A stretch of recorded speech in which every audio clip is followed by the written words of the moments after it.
Good morning. আজ আমরা ভগ্নাংশের বর্গমূলের আরও কিছু অঙ্ক করব। ভগ্নাংশের বর্গমূল এবং দশমিকের বর্গমূলের চ্যাপ্টারটা নিয়ে আরও কিছু অঙ্ক করব। এখানে 3-এর দাগের অঙ্কটা দেখো, বলেছে 121/169 বর্গমূলকে কত দিয়ে গুণ করলে গুণফল 1 হবে। প্রথম কথা, ওর বর্গমূলকে গুণ করতে হবে। তাই আগে কি করব, 121/169 বর্গমূল বার করে নিয়েছি। √121/169 সমান, এর মধ্যে 121 সমান কত, 11 গুণিত 11, 169 13 গুণিত 13। তাহলে বর্গমূল মানে দুটো থেকে একটা বেরোয়, থেকে 11/13, এটা এর বর্গমূল। এবার 11-13 সাথে কত দিয়ে গুণ করলে গুণফল 1 হয়। আমরা জানি যে কোনো সংখ্যার অনন্যক দিয়ে তাকে গুণ করলেই 1 হয়। তাহলে 11-13 অনন্যক কত, 13-11, তাহলে 13-11 দিয়ে গুণ করলেই 1 হবে। এখানে দেখিয়ে দিয়েছি 11-13 গুণিত 13-11, 13-13 কাটবে, 11-11 কাটবে, কিছুই নেই, মানে কত, গুণফল 1। ঠিক আছে, অঙ্ক খুবই সহজ। দিয়ে দেখো 4-এর দাগের অঙ্কটা কি বলেছে, দুটি ধনাত্মক সংখ্যার একটি অপরটির দ্বিগুণ, মানে একটা যদি হয় এক্স, অপরটি কত হবে, 2x। সংখ্যা দুটির গুণফল এত হলে সংখ্যা দুটি কি কি?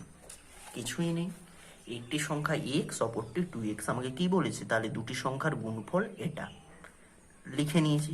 এখানে শুধু লিখে নেবে শর্তানুসারে। ঠিক আছে, তাহলে এক্স কে 2x দিয়ে গুণ করা মানে এক্স এর সাথে এক্স গুণ করলে এক্স স্কোয়ার, 2 যেমন আছে থাকবে 2x² সমান, এটাকে কি আছে, এটা কি ভগ্নাংশ, মিশ্র ভগ্নাংশ, সেটাকে করে নিয়েছি অপ্রকৃত ভগ্নাংশ। ঠিক আছে, 49/32। 2 এদিকে গুণ আছে, এদিকে গেলে ভাগ হবে, ভাগ মানে নিচে, গুণিত 2, 32কে 2 দিয়ে গুণ করলে 64, তার মানে x² সমান কি আসছে, 49/64। অতএব x সমান কি আসবে, √49/64। এবার 49-এর বর্গমূল 7, 64-র 8, তার মানে কি একটি সংখ্যার 7-এর 8 এবং অপর সংখ্যাটি কত, 2x, মানে 7-এর 8কে 2 দিয়ে গুণ করব, 2 দিয়ে গুণ করলে 2 দিয়ে 8কে যদি কাটি কত আসবে, 4, সমান 7/4। তাহলে একটি সংখ্যা 7-এর 8 আর একটি 7-এর 4, দুটো গুণ করে দেখো 1 পূর্ণ এটা আসছে কিনা, বা ওই 49-এর 32 আসা মানেই ওটা এসে যাবে। 7 7 49, 8 4 32, মানে ঠিক আছে অঙ্ক।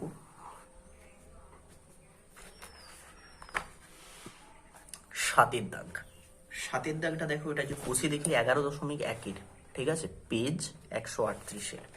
7-এর দাগের অঙ্ক কি বলেছে, হিসাব করে দেখি 32-এর 42কে কোন ভগ্নাংশ দিয়ে গুণ করলে গুণফলের বর্গমূল 2 হবে।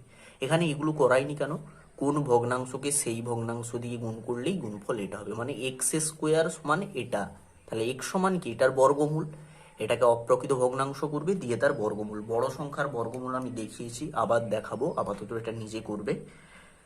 তারপরে হিসাব করে দেখি এটাকে কোন ভগ্নাংশ দিয়ে গুণ করলে গুণফলের বর্গমূল 1 হবে। গুণফলের বর্গমূল 1, মানে গুণফল কত হবে, গুণফল নিশ্চয়ই 1-এর বর্গ হবে। এই জিনিসটা মাথায় রাখবে। 49-এর 91কে কত দিয়ে গুণ করলে সেটা 1 হবে, 1 যদি বেরিয়ে যায় সেই 1-এর বর্গমূল 1, তাহলে সেম পেয়ে যাব। আমি 7-এরটা করাচ্ছি, সেম 6-এরটা একই রকম বলেছি, হিসাব করে দেখি এটাকে কোন ভগ্নাংশ দিয়ে গুণ করলে গুণফলের বর্গমূল 2 হবে। মানে গুণফল কত হবে আমাকে আগে সেটা বার করতে হবে। 2-এর বর্গ 4, নিশ্চয়ই ওই গুণফলটা আসবে 4, তাই যে 4-এর বর্গমূল করলে 2 পাবো। তাহলে 35-এর 42-এর সাথে কত গুণ করলে সেটা 4 হবে, বার করতে হবে। মানে এ দেখো একই রকম, কি 2-এর সাথে কত গুণ করলে 6 হবে, কি করে পাবো, 6কে 2 দিয়ে ভাগ করব, 6 ভাজিত 2 সমান 3, তাহলে কি 2-এর সাথে 3 গুণ করলেই গুণফল 6 হবে, এটা উদাহরণ দিয়ে বুঝালাম। তাহলে 35-এর 42-এর সাথে কত দিয়ে গুণ করলে গুণফল 4 হবে, এটা যেহেতু গুণফল আর এটা একটা সংখ্যা, অন্য সংখ্যাটা বার করার জন্য কি করব, গুণফলকে একটি সংখ্যা দিয়ে ভাগ, মানে 4 ভাজিত 35/42। এবার ভাগ চিহ্নটা যদি গুণ চিহ্ন হয়ে যায়, এটা উল্টে যায়, উল্টে গেলে কি হয়েছে, 42/35, দুটোকে কত দিয়ে কেটেছি, 7 দিয়ে, 7 6 42, 7 5 35, তাহলে 6-এর সাথে 4 গুণ করলে 6 4 24/5 সমান 4 পূর্ণ 4-এর 5, এটা হচ্ছে উত্তর। দেখো এইটা ভালো করে, একটা তুমি যে প্রথম যে অঙ্কটা করিয়েছিলাম 3-এ, সেখানে গুণফল বলে দিয়েছিল কত হবে, দেয়া ছিল। এখানে বলেছে গুণফলের বর্গমূলটা দেয়া আছে, তাহলে কি করব, আগে ওই সংখ্যাটার বর্গ বার করব, দিয়ে সেই যে সংখ্যাটা এলো 4, তাহলে এটাকে কত দিয়ে গুণ করলে 4 হবে, তাহলে 4 ভাজিত এটা। ঠিক আছে, এরপর 9-এর দাগে দুটি ধনাত্মক সংখ্যার গুণফল দেয়া আছে, ভাগফল দেয়া আছে। সংখ্যা দুটি কি কি ধরি, যেমন নিয়ম, একটি সংখ্যা এক্স এবং দুটি সংখ্যার গুণফল এটা, মানে অপর সংখ্যা বার করার জন্য গুণফলকে একটি সংখ্যা দিয়ে ভাগ হয়। ঠিক আছে, ভাজিত এক্স লিখেছি। এবার ভাজিত চিহ্নটা গুণিত চিহ্ন হয়ে গেলে 14-15 গুণিত 1/x, তার মানে এক্সটা নিচে গুণ হবে 14/15x, এটা অপর সংখ্যা। এবার কি বলেছে, সংখ্যা দুটির ভাগফল দেয়া আছে। আমি একটি সংখ্যা ধরেছি এক্স, অপরটি ওই গুণফল থেকে বার করেছি এটা, তাহলে এই দুটোর ভাগফল নিশ্চয়ই এটা, শর্তানুসারে ওটাই লিখেছি, এক্স ভাজিত 14/15x সমান এটা, এটা কি যে 35/24, এখানে ভাগফল দেয়াই আছে 35/24। ঠিক আছে, তাহলে এটাকে গুণিত করলে একই রকম উল্টে যাবে, 15x/14, এবার এক্সের সাথে এক্স গুণ করলে এক্স স্কোয়ার, আর 15/14টা যদি সমানের ওই দিকে যায়, গুণ ছিল ওদিকে গেলে উল্টে যাবে, যা থাকে এদিকে সেটা উল্টে যায়, এটা 15টা নিচে আসবে, 14টা উপরে। তাহলে কি করেছি এরপর দেখো, এটাকে 5 দিয়ে কেটেছি, 15 5 দিয়ে কাটতে 3, 35কে 5 দিয়ে কাটলে 7, তারপর এটাকে 2 দিয়ে কেটেছি, 2 দিয়ে 14কে কাটলে 7, 24কে 2 দিয়ে কাটলে 12, তাহলে কি পাচ্ছি 7 গুণিত 7/12 গুণিত 3/36। ঠিক আছে, এটা এক্স স্কোয়ার, তাহলে এক্স সমান কত, √7 গুণিত 7, আর 36 মানে 6 গুণিত 6, তাহলে বর্গমূলের ভেতর থেকে দুটো থেকে একটা বেরোয় চিহ্ন থেকে, 7/6। একটি সংখ্যা কি পেলাম, 7/6। অপর সংখ্যা কত, 14-15 ভাজিত 7/6, যে ভাজিত এক্স, এটা অপর সংখ্যা, তাহলে এটা গুণিত করে দিলে উল্টে 6/7, এটা কাটাকাটি করলে আসবে 4/5, তাহলে একটি সংখ্যা 7/6 আর একটি 4/5। অঙ্কগুলো একটু ভালো করে করবে, কিচ্ছু নেই। এরপর আসছি 11 দাগের অঙ্কটা বলেছি, এটার মান। আগে ভেতরের ছোট ছোট বর্গমূলগুলো করে নেবো, যেমন 9-এর বর্গমূল 3, 64-এর বর্গমূল 8, তাহলে √9-এর 64 মানে 3-এর 8। একই রকমভাবে √যে 25-এর 64 মানে 5-এর 8 দিয়ে ভিতরে এটা লসাগু করলে কত হবে 8, যেহেতু লসাগু সেম হচ্ছে একই সংখ্যা, উপরেরটা সিম্পল যোগ হবে, 3 + 5 সমান 8/8, 8 8 কেটে গেলে 1, √1 মানে 1। অঙ্ক কত সহজ। এবার ওই বড় সংখ্যার বর্গমূল, এখানে কি বলেছে, বলেছে নিচের যে ভগ্নাংশগুলির বর্গমূল, এখানে বাকিগুলো করে নেবে, কিচ্ছু নেই। এটার বর্গমূল করলে আসবে 1/2 যোগ 1/3 বিয়োগ 1/4 বিয়োগ 1/5, দিয়ে তারপর যোগ বিয়োগ করতে পারবে। এটা কি ছোট থেকে বড়, আগে এটা কি বর্গমূল করলে 1/4 1/5 1/6 1/7, এতে মানের অধক্রমে সাজাও। অধক্রমে মানে কি, বড় থেকে ছোট, এটা সাজানোই আছে বড় থেকে ছোট। তোমরা এবার সেই যেমন নিয়ম 1/4, এটার নিচের গুলো লসাগু করে সমান করে ওটা বার করবে। √16 + √36 মানে কত, √16 সমান 4, √36 মানে 6, মানে 6 4 যোগ করলে 10, এবং √25 + √81, তাহলে √25 5, এটা 9, 9 5 14, তার মানে এটা বড়। এবং যে কত বেশি, 4 বেশি, 14 - 10 সমান 4 বেশি। এখানের মধ্যে আমি এই অঙ্কটা করে দিয়েছি, এটা বড়, বাকিগুলো নিজেরা করবে। 3 × 814/1225। মিশ্র ভগ্নাংশকে প্রথমে অপ্রকৃত ভগ্নাংশ করেছি, যেমন নিয়ম, এটাকে এটা দিয়ে গুণ করে এটা যোগ করে উপরে, এবং এটা আসছে কত, এটা।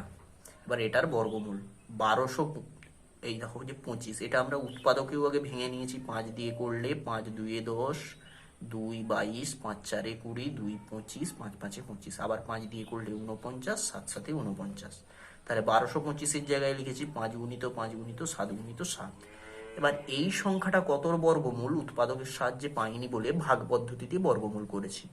যে 44 89, ডান দিক থেকে দুটো করে সংখ্যা দাগ দিয়েছি, এখানে দুটো, তারপর দুটোই আছে। এবার যে 44, তাহলে কত পর্যন্ত যেতে পারে, 5 5 25, 6 6 36, 7 7 49, 49 হলে বেশি হয়ে যাবে 44-এর, তাই 6 6 36, বিয়োগ করে 8, আর এটা 89 বসলো, তাহলে 889। এবার 6-এর ডবল কত, 12।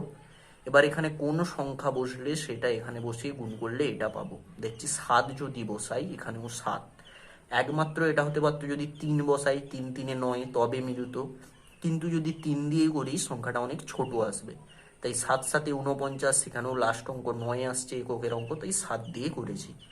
সাত সাতে 49, 9 হাতে 4, 7 2 14, 4 18, 8 হাতে 1, 7 7, 1 8 মিলে গেছে। তার মানে এটার বর্গমূল কত? 67। তাহলে এটা সমান কি লিখবো? 67 গুণিত 67। তাহলে এটা বর্গমূল চিহ্ন থেকে বেরোলে একটা 67 আর এখানে একটা 5 একটা 7, 7 5 35। এটাকে মিশ্র করলে 1/32 ঠিক আছে। অঙ্কগুলো খুবই সহজ, ঠিক আছে, শুধু তোমাদের প্র্যাকটিস দরকার, বারবার প্র্যাকটিস। এরপর আসছি কত? কষে দেখি 11.2। এখানে কি বলেছে? ফার্স্ট অঙ্কটা আছে 7-এর দাগ। প্রথমে আমি ছোট ছোট অঙ্ক কিছু করিনি, আগের দিনেও করেছিলাম, ওগুলো দেখবে। 7-এর দাগ, 0.4-এর বর্গের সঙ্গে 0.3-এর বর্গ যোগ করলে যে যোগফল পাবো তা যে সংখ্যার বর্গের সমান সেই সংখ্যাটি বার করো। আগে এটার বর্গ যোগ করি। 0.4-এর বর্গ মানে 0.4 গুণিত 0.4 মানে 0.16। 0.4কে 0.4 দিয়ে গুণ করলে 4 4-এ 16। এবার এখানে একটার আগে দশমিক, এখানেও একটা, মোট দুটোর আগে, তাহলে একটা দুটো এখানে। একই রকম ভাবে 0.3কে যদি 0.3 দিয়ে গুণ করি, 3 3-এ 9, দুটোর আগে দশমিক, একটা আর একটা সংখ্যা নেই মানে 0 বসিয়ে তার আগে দশমিক, তাহলে 0.09। এ দুটোর যোগফল কত? 16 9 25, 0.25। এবার 0.25-এর বলেছে কোন সংখ্যার বর্গের সমান, তার মানে 0.25টা কোন সংখ্যার বর্গ বার করতে হবে, মানে এটার বর্গমূল করব। 0.25 মানে 5 5-এ 25 হয়, আর যেহেতু দুটোর আগে দশমিক, এখানে একটার আগে এখানে একটার আগে, 0.5 গুণিত 0.5, 5 5-এ 25, দুটোর আগে দশমিক, এখানে একটা, মোট দুটোর আগে দশমিক হতো, এটা মানে ঠিকই আছে। এটার বর্গমূল করলে একটা 0.5, মানে এটাই উত্তর। এই দুটোর বর্গের সমষ্টি 0.5-এর বর্গের সাথে সমান, ঠিক আছে। এরপর আসছি 8-এর দাগের 8-এর অঙ্কটা। 8-এর দাগের 8-এরটা একটা বড় সংখ্যা নিয়ে করেছি, দশমিকও অনেকটা আছে এখানেও, ঠিক আছে। বাকিগুলো তোমরা করবে কিন্তু প্রত্যেকটাই, কোনটা বাদ দেবে না। 170 এটা, এবার দুটো করে দাগ দিয়েছি, এখানে দুটো দুটো দুটো দুটো একটা, ঠিক আছে। এবার 1 আছে, তাহলে 1 1-এ 1, এর থেকে বেশি হতে পারে না, 70 নামলো। 1-এর ডবল 2। এখানে যদি 4 নিতাম, এখানেও 4 হতো, এটা কত হতো? 24 4-এ 96, সেটা 70-এর থেকে বড় হয়ে যেত। তাই কি নিয়েছি? এটা 3 নিয়েছি। তাহলে 23 3-এ কত? 69, 70-এর থেকে ছোট 69, বিয়োগ 1। তারপর কত নামবে? এবার দেখো এখানে এত দূর পর্যন্ত হয়ে গেছে দশমিকের আগে, তাই দশমিক বসিয়ে দিয়েছি। তারপর নামবে কত? 48, 148 হলো। এবার এখানে কত ছিল? 13, এখানে 13-র ডবল 26, ঠিক আছে। এখানে 0 কেন নিলাম? এটা যদি 1 নিতাম, মিনিমাম সংখ্যা, আমি 1 নিচ্ছি, 1 নিলে এখানেও 1 লিখতাম, তাহলে 261 1-এ 261, যেটা 148-এর থেকে বড় হয়ে যেত, তাই এখানে 0, এখানেও 0, 0 দিয়ে 260-কে গুণ করা মানে 0, যেটা একমাত্র 148-এর থেকে ছোট, তাই এটা 148 থেকে 0 বিয়োগ করলে 148, তারপর আবার দুটো সংখ্যা নামবে 52। আমার যে কত দূর পেয়েছি? 130 পর্যন্ত পেয়েছি। 130-এর ডবল কত? 260। এখনো এই দুটো পাইনি, আমি অঙ্কটা যেহেতু আগে করে দিয়েছি, একবারে ভেবো না, ঠিক আছে। এই দুটো বাদ আছে, তাহলে এই দুটো যদি বাদ থাকে, 130-এর ডবল কত? 260। এবার কোন সংখ্যা দিয়ে যাবে হিসাব করে দেখবে, 1 2 3 4 করে বসিয়ে দেখছি 5 দিয়ে যাচ্ছে, তাই এখানেও 5, এখানেও 5। তাহলে এই 5 দিয়ে এটাকে যদি গুণ করি, আসছে 13,025, বিয়োগ করেছি, বিয়োগ করতে আসছে 1827। তারপর আবার দুটো সংখ্যা নেমেছে 49। এবার একমাত্র যেহেতু বর্গমূল মিলবে জানি, তাই এটা 7 দিয়ে যাবে, না হলে 3 দিয়ে। 7 দিয়েই করেছি, 7 দিয়েই মিলেছে, 7 দিয়ে গুণ করতে এটা মিলে গেছে। সব সময় এটা ডবল আগে 1305 ছিল, তার ডবল কত? 2610 লিখে তারপর ভাববে কোন সংখ্যাটা, ঠিক আছে। তাই বর্গমূল কত হলো? 13.057। এরপর আসছি 10-এর অঙ্কটায়। 10-এর দাগের অঙ্কটা কি বলেছে? বলেছে 0.75-এর সাথে কোন দশমিক সংখ্যা যোগ করলে তার বর্গমূল 2 হবে। তার বর্গমূল 2 হবে মানে, তাহলে যোগফলটা কত হবে? 2-এর বর্গ মানে 4, আগের মতোই অঙ্ক, 2-এর বর্গ 4, তাহলে এর সাথে কত যোগ করলে 4 হবে? তাহলে 4 থেকে এটা বিয়োগ 3.25, ঠিক আছে, তাহলে 0.75-এর সাথে 3.25 যোগ করলে তার বর্গমূল 2 হবে, মানে যোগ করলে কত হলো 4, তাহলে 4-এর বর্গমূল 2 হবে।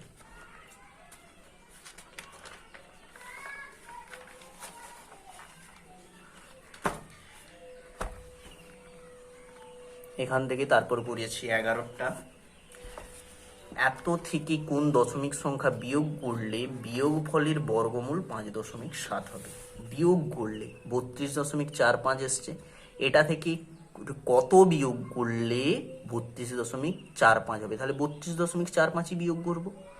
সব সময় যেটা হবে এটা কি বলেছে, বিয়োগ ফলের বর্গমূল এটা হবে, তাহলে আগে তার বর্গ বার করেছি। এটা এখানে দেখো 57কে 57 দিয়ে গুণ করেছি, এবং 5.7 এখানেও আরেকটা 5.7-এর গুণ, তার মানে মোট কটার আগে দশমিক, দুটোর আগে, তাই দশমিকটা এখানে বসেছে 32.45।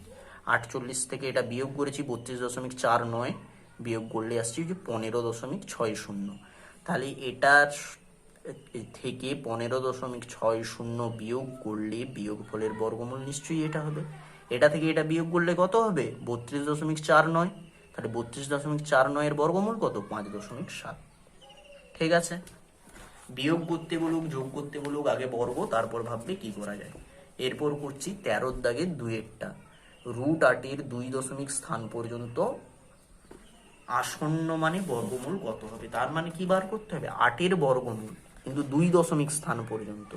2 দশমিক স্থান পর্যন্ত আসন্ন মানে বার করা মানে আমাকে দশমিক সংখ্যা কত দূর চাই, অন্তত দশমিকের পর 3টে সংখ্যা থাকতে হবে। সেই 3 নম্বর সংখ্যাটা বিচার করে আমি 2 নম্বরটা লিখি আসন্ন মানে, আগের চ্যাপ্টারের অঙ্ক। 8 দশমিক, যেহেতু 3টা দশমিক সংখ্যা আসবে দশমিকের পর বর্গমূলে, তার মানে বর্গ সংখ্যা আমাকে যে 6টা সংখ্যা রাখতে হবে, তাই 6টা শূন্য নিয়েছি। 2 2 4, কারণ 3 3 9 করলে বড় হয়ে যেত 4, বিয়োগ করলে 4, তাহলে 2-এর ডবল 4। এরপর 8 দিয়ে বসিয়েছি 8, তাহলে এখানেও 8। 48কে 8 দিয়ে গুণ করলে আসছে 384, বিয়োগ করতে 16, তারপর আবার এই দুটো শূন্য নামলো 1600 হলো। আর এখানে 28-এর বর্গমূল হয়েছে 56, এটা যদি 3 বসাতাম বেশি হচ্ছে, তাই 2 2 2 দিয়ে 562কে গুণ করলে 1024, আবার বিয়োগ করতে আসছে, এখানে আসছে 476, আর বাকি দুটো শূন্য বসালাম, এবং 282-র ডবল কত 564। তারপর দেখছি 8 দিয়ে যাচ্ছে, 9 দিয়ে করলে বেশি হয়ে যাবে, দেখে নেবে তোমরা। 8 বসিয়ে গুণ করতে এটা, বিয়োগ করে এটা লিখে দিয়েছি। আরও যদি দুটো শূন্য আমি লিখে আরও বার করতে পারতাম, যেহেতু বর্গমূল মেলেনি, কিন্তু যেহেতু আমার 2 দশমিক স্থান পর্যন্ত লাগবে উত্তর, তাই আমার 3টে পর্যন্ত বার করলেই হবে। তাহলে এর বর্গমূল কত পেলাম, প্রায় 2.828। তাহলে 2.828-এর 2 দশমিক স্থান পর্যন্ত আসন্ন মান কত হবে, এটা যেহেতু 8 থাকলে কি হবে 5 বা 5-এর বেশি থাকলে তার আগের সংখ্যাটা 1 বেড়ে যায়, তাই 2.83। বাকি অঙ্কগুলো নিজেরা চেষ্টা করবে। এখানে অনেকগুলো এরকম দিয়েছে 6, 11, 12। এখানে বলেছে দেখো 3 দশমিক স্থান পর্যন্ত উত্তরে চাই, মানে কি ওখানে 8টা শূন্য নিতে হবে, 12 দশমিক দিয়ে 8টা শূন্য, মানে যেটা বর্গমূল বেরোবে ওর 3 দশমিক সামথিং করে 4টে সংখ্যা আসবে, সেখান থেকে 3টে সংখ্যার মান। √15 2 দশমিক স্থান পর্যন্ত আসন্ন মান লিখি একই রকম ভাবে। এই আসন্ন মানের বর্গ করি এবং ওই বর্গ 15 চেয়ে কত কম বা বেশি দেখি। দেখো এই যে সংখ্যাটা বর্গমূল বার করবে সেটাকে গুণ করবে, মানে দুবার, হয়তো তোমার যে 15-র বর্গমূল বেরোবে 3.123। আমি জাস্ট একটা তোমাকে বললাম, তাহলে 3.123-এর বর্গ করবে, সেটা কোনোদিন 15 আসবে না, যেহেতু আসন্ন মানে বার করছি। তাই সেই সংখ্যাটা যত আসবে সেটা 15 থেকে বিয়োগ করবে, বা যদি 15-র বেশি হয় সেটা থেকে 15 বিয়োগ করবে, সেটাই উত্তর হবে। ঠিক আছে, অঙ্কগুলো একটু ভালো করে চেষ্টা করো।